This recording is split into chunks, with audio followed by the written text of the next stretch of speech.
Good morning, everybody. So today we continue on in our journey through virtue ethics. I'll bring you up to speed or remind you about some of the things that we had talked about last time.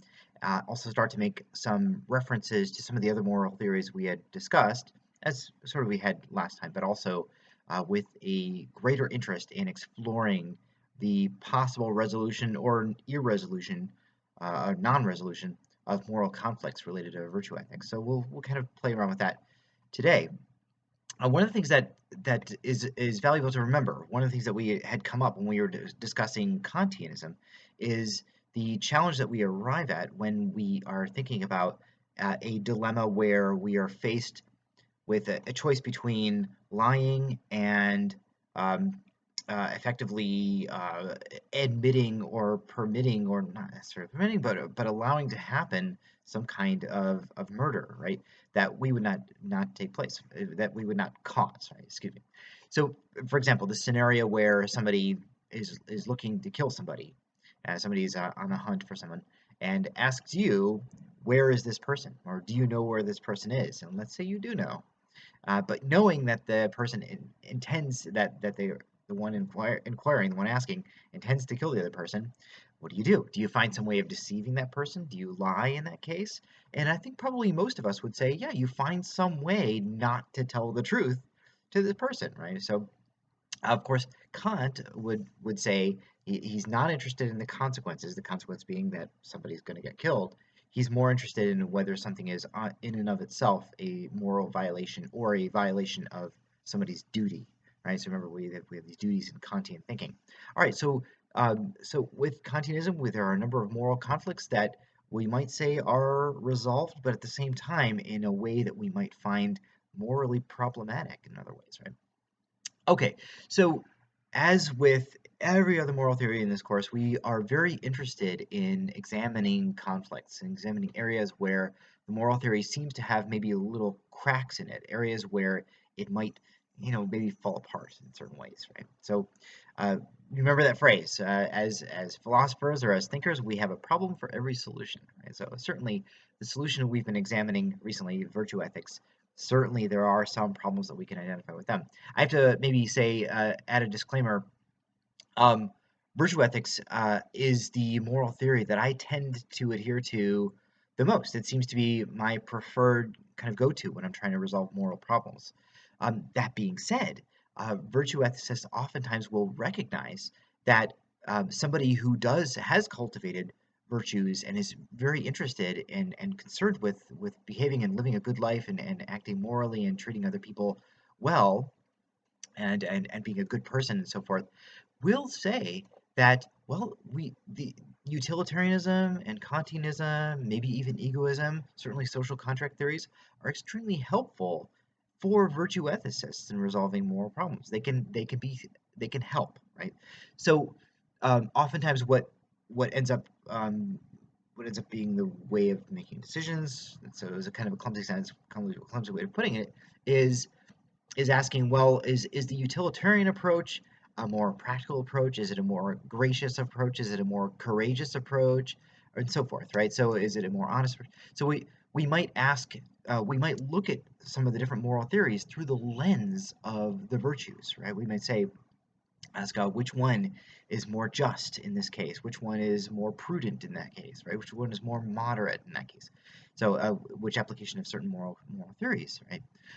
However, there are some applications or some understandings of virtue ethics that would say that would intend for virtue ethics to be kind of a theory in its own right, so its own isolated moral theory that does not need to access other moral theories. That's one interpretation, sometimes called radical virtue ethics, where somebody says, well, no, all I need are the virtues. All I need is this method of isolating or identifying virtues through the golden mean, something we had talked about last time.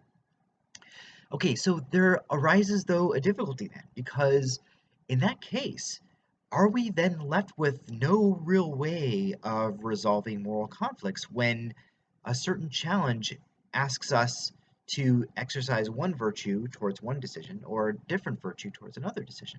And the example that's provided in the text is I love this example because I think mults are absolutely hilarious.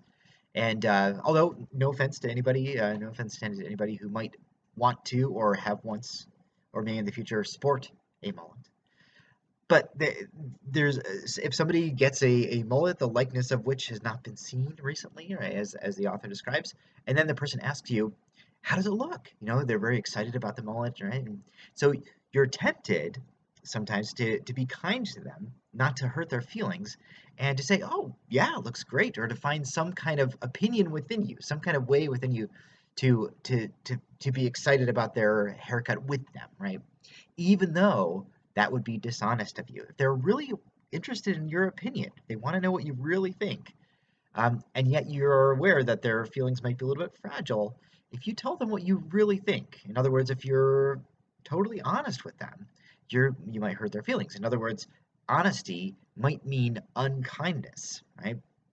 And kindness might mean dishonesty in this case, right? So you're caught in this dilemma between honesty and kindness. If you're honest, you'll be unkind. If you're kind, you'll be dishonest, right? So there's this conflict that arises. Now this kind of thing happens fairly regularly, I have to say, and I want to turn to a couple of resources. One of which is some questions about the nature of truthfulness on its face. This is something very interesting about human beings, is that we we tell the truth much less often than we think, right? So we might say that we're generally truthful people. However, a lot of the time we will fib in various ways that we usually would consider innocuous. In other words, we tell little white lies, or we misestimate things in a way that makes us look more favorable, right? Or we don't judge things in a certain way, or we judge things in a way that will make us seem better or seem more virtuous. But in the process, we're being fairly dishonest. This happens very, very often. And now there are a lot of people that are able to and have cultivated the ability to share what they think, or to explain things about themselves or about others or about a certain circumstance with a great deal of honesty, right? So that certainly is the case. However, for most people, including most upstanding people, people that you're very good friends with, people you like and trust a lot, family members and so forth, a lot of the time, there's no small amount of fibbing. I would definitely highly recommend a documentary, which is really a kind of a string of talks and interviews that are done by or associated with somebody named Dan Ariely, who's a social scientist, and he talks a lot about these interesting patterns in human behavior, sometimes some of which are very surprising. But he's a really interesting guy. He's very down to earth, actually, and quite humorous too. I definitely recommend watching some of his material. His talks are pretty entertaining, and he's very level headed. He actually came out with a game recently as well. I think it's a game called Irrationality or something like that, right? So the idea of that being that with by playing this game, you could help to it could help you to um, develop the ability to predict irrational behavior a little bit more often, right? Okay, that being said, one of the virtues might be reason, right? Or justice, right? Or wisdom, right? We are not nearly as rational or wise as we oftentimes think that we are. And we're not quite as prudent as we oftentimes think we are. So, all right, so one of the questions we might ask is how do we grapple with that? How do we resolve some of these moral dilemmas? And I do want to, let's see, I had said in the announcement that I would bring up Tiger King, and yeah, this is one of those matters where uh, let's see, there it, it for those of you who've seen it, you know why words might fail me to kind of really adequately and accurately describe this documentary. It's really really cuckoo, right?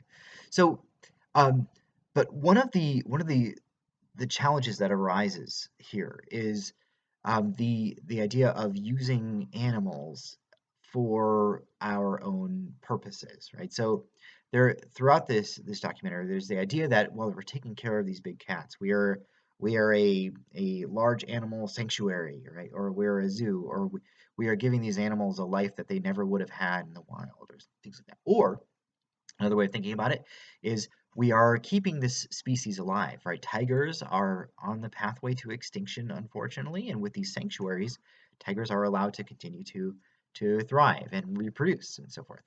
But one might then ask the question about exploitation, right? Are these animals really just kind of being used for out of human interest? Is it really not in these animals' best interest to live in these cages or confined in these environments or these zones? And and to be kind of used in certain ways by humans.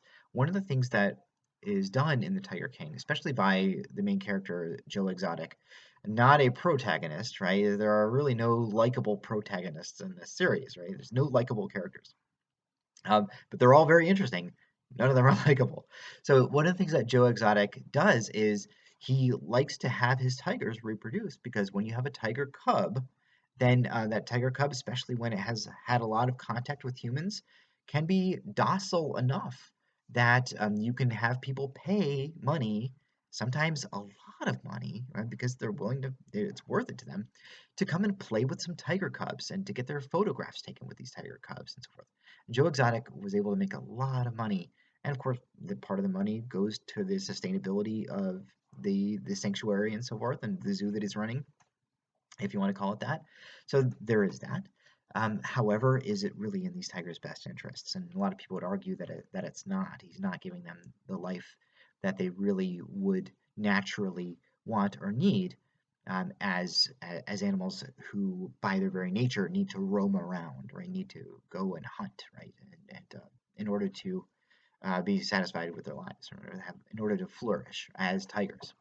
Now, just kind of going back to something that we had talked about last time, this is something we dealt with last time, is that virtue has a lot to do with self-actualizing, right? With living up to one's potential. In other words, uh, being or meeting the characters that one's very nature leads one to be, right? So what does it mean to be a good tree, right? You remember that example, right? There are a number of things that it means to be a good tree. It means to grow lots of leaves, right? To grow maybe tall in a way that the species would require of it, to have steady bark, a working inner system that can deliver water and nutrients to all the different parts of the trees, that kind of thing, right? All these different functions, right? Okay, well, if we think about the virtue of a tiger, right? What is a tiger meant to do? What is the purpose of a tiger? How is it that a tiger's life is fulfilled? And very likely not kind of cramped up in a cage or not being used as a money-making ploy by the likes of Joe Exotic and Carol Baskin as well, right? Okay, so these are a few items one might consider. There's another much more morbid way of thinking about this too, which has to do with you know what? I'm just gonna I'm gonna I'm gonna leave that out of this discussion, right? So it's almost like one of those things where you'll probably get a sense of it. It involves Carol Baskin and what has happened to her husband, her first husband. Okay, let me think about while I'm here on video about the discussion and comments. Um, yeah, what I would like for you to do in the discussion, just write a paragraph about some kind of dilemma where you have to weigh, and I use the word weigh because notice with some other moral theories, sometimes there's a hard and fast answer, right? What is it that maximizes the good? Well, just run the numbers and find out what maximizes the good for utilitarians, or maybe for egoists if you're maximizing the good for yourself. What about in Kantianism? Well, whatever meets your duty, right? Sometimes it's pretty cut and dried what certain kinds of moral theories would lead one to do.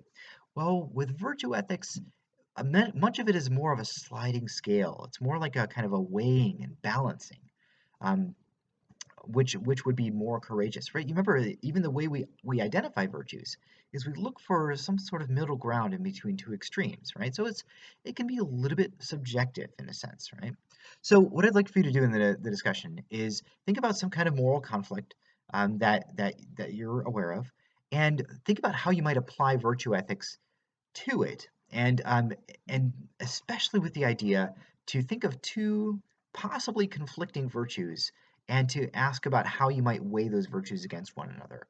In a similar way that, we're just kind of going back to the example with the mullet and being honest versus being kind, how might you weigh those together? And then what sort of response would you come up with? What sort of solution might you come up with for this moral conflict after having weighed at least two different virtues, right? So try to do that in the discussions. And if you have seen Tiger King, or if you've seen any other kind of a film, if you want to bring in that sort of medium or that dimension into it, or that source for cases into it, that's completely fine. It doesn't have to be a personal example. But just as long as you're trying to apply virtue ethics by balancing two different virtues, right? All right, I look forward to your responses and take good care. Also, note in the announcements in the announcement for today, I did point out that some details about the second paper, and I put a link to it as well. There's a description. There's a rubric for the second paper. I think it should be pretty straightforward. No real surprises at all. It should be kind of a um, eh, the tasks that I'm asking you to do should be very clear. If not, please send me a quick email, and I'll be very happy to respond. And I hope that you enjoy this discussion post about virtue, and I hope you enjoy writing this second paper. Please let me know if you need help locating a primary or secondary sources. All right, take care, and bye bye.